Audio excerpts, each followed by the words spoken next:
So here we are, start of a wonderful season again for Nottinghamshire, and of course this time as county champions. You must be absolutely delighted and very proud of the club. Yeah, it's a great feeling to start the season as county champions, but of course the slate is wiped clean, and it's all to play for over the next few months. The players did an outstanding job last year, not just in the championship but also in the one-day competitions as well, being so unlucky at the Rose Bowl, and so we're all really looking forward to the season on the back of that. And of course nice to have a couple of your England players back here, Graeme, Swann and Stuart Broad, of course, who'll be playing a few games for you at the start of the season, and that'll really help the team hopefully make a successful defence of the title. Well, it's always great to have the likes of Stuart and Graeme actually in our side. We're not sure at the moment quite how many games they'll play.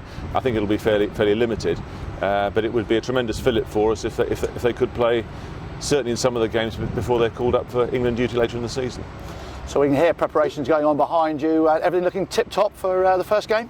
Yeah, I think we're ready for the first game, but it's been a very busy past few weeks. Again, on the back of the championship success, we were very fortunate to play in the Champion County game in Abu Dhabi. That was a great experience for the players, but also for those of us who went as well. And we also managed to turn that into a business trip alongside, working with the Chamber of Commerce and the UK trade industry, and taking some local businesses out to Abu Dhabi as well to try to further export links with that area. So it just shows the power of success in cricket and what a difference it can make, not just to us but also to businesses locally. Cricket itself, of course, on the back of the England's Ashes win over the winter, and probably a disappointing World Cup, but obviously you've been in Abu Dhabi.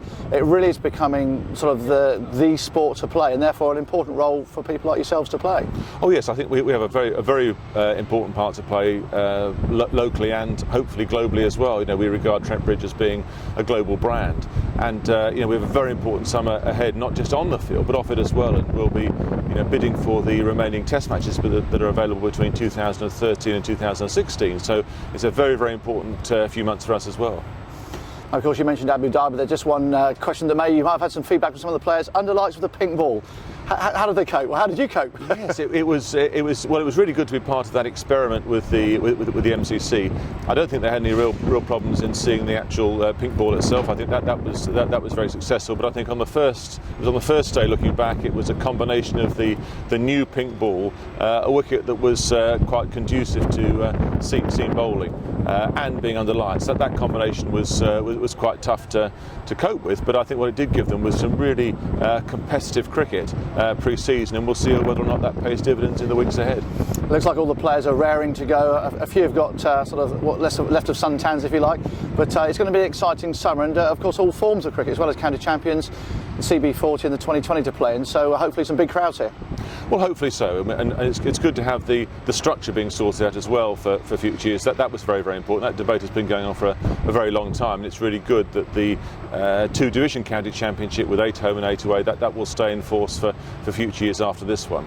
So yeah, we're all looking forward to it. There is a real buzz around the place, as there is of course around every county ground at this stage of the season, and we certainly think there's a lot of local interest amongst people and also businesses in Nottinghamshire as well.